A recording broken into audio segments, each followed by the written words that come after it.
Alright, Smack fans, welcome back to Smack Land. Let's talk about the Gen 5.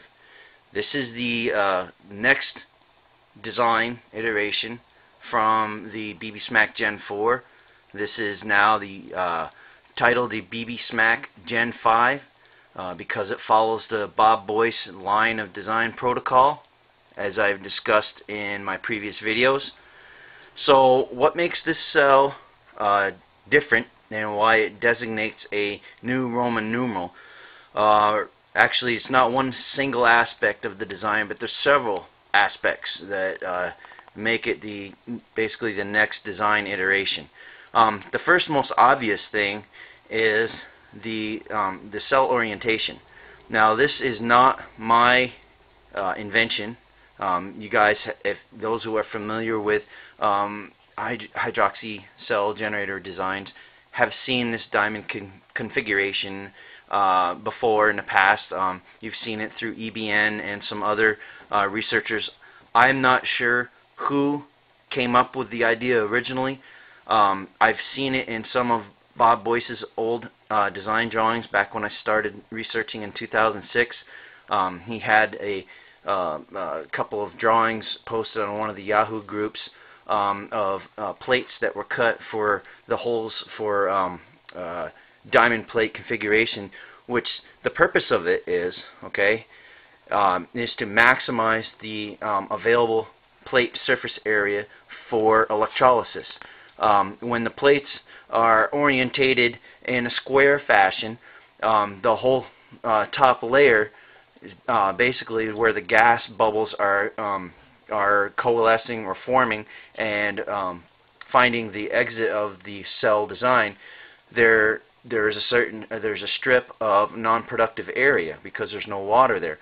By turning the cell 45 degrees on edge, what that does is it minimizes. There's still a pocket at the top of the cell where there's no liquid, where it's all where all the bubbles are meeting and converging to meet the exit points of the cell. But that area is much smaller than if the cell is orientated at 0 degrees like the BB Smack Gen 4.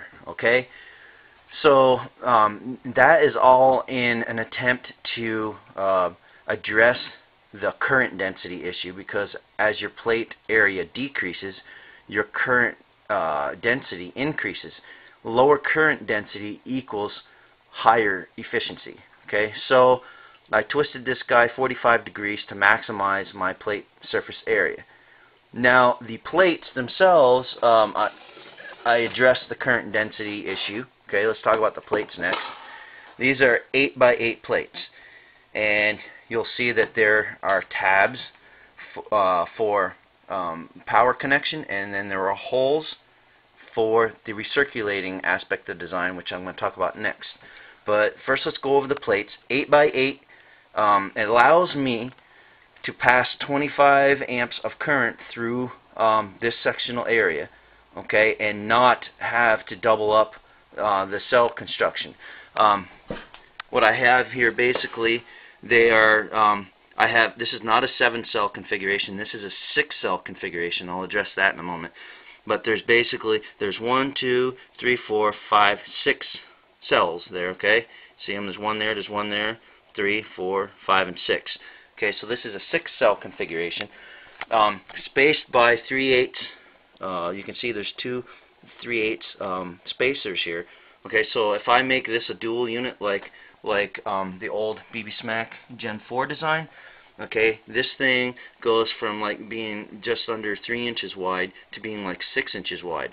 And I didn't want something that wide because one of the parameters I had in mind is to be able to stick this behind the front bumper on most vehicles, because it is a tall cell, because these are 8 by 8 plates, and actually when you stick the thing up on end, I haven't actually measured it, but it's probably closer to like 10 or 11 inches from top to bottom when you take a measurement on it.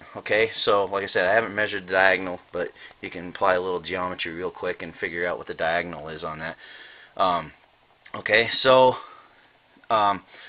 I wanted to use bigger plates so that I could keep the cell thin, because they're about the same thickness. Actually, the BB-Smack Gen 4 is a little thicker than the BB-Smack Gen 5. Okay, so there's an advantage. With the same current density. So this design can take 25 amps easily, okay, and basically the same current load as the Gen 4. The advantage is that this guy is more efficient. You actually get more gas for the same current. Okay, so, and I showed you guys that in the Gen 5 efficiency video, where I got 6 mmW, but it was only at 100 degrees, whereas I got like 7 mmWs with the Gen 4, but it was higher than that. It was like 117, I think. Okay, so this is more efficient, and I discussed that in my Gen 5 efficiency test video. Okay, so this is what the plates look like, and the double tapping is done specifically because as you increase your plate area, there is inherent resistance in stainless steel. So if you only tap on one corner, you find that you get a lot of resistance as you go across the cross section of the plate. So you have a higher concentration of current on one side of the plate than the other. This means that you're not getting optimal use of the plate surface area. You know, the end that isn't tapped is seeing less current than the end that is tapped. So the objective of dual tapping my plates is to ensure a more even, uniform spread of current throughout the plate. So when I hook the cell up, like say this is a cathode, I will connect my lead here and here. Okay, so that current travels from both ends, and basically, since this surface area is just about doubled from the smaller plates that I was using, the 6x6, it cuts this in half. Actually, it's less than half, so the current distribution throughout this plate is better than it was on the single tapped BB-Smack Gen 4. Okay, so we're utilizing more of the available surface area in a more efficient manner. Okay, so that was the purpose of that. Okay, so that's basically the kind of the overview of what the plates look like. Like I said, they're 8x8 plates. Okay. Now let's talk about how the cell's wired up. Let's go to that next. Okay. So I showed you the double tabs, and this is the way when the cell is stacked together, they come out looking like this. Okay. So they're tied together with 10/32 bolts. Okay. So power in comes through your main wire. Okay. And what happens, this is the negative, okay? So I have a wire running down underneath the cell through the other side, and this is the corresponding negative on the other side, okay? And the same with the positive.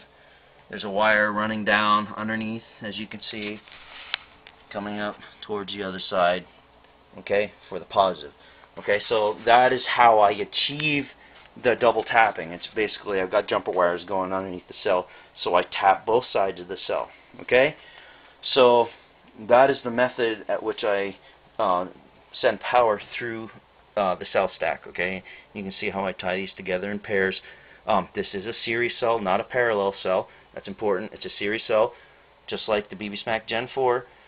So with 12 volts, you see 2 volts across each cell gap, and with 14 volts, you see I think it's like 2.3 volts. Okay, so that's how the power distribution runs.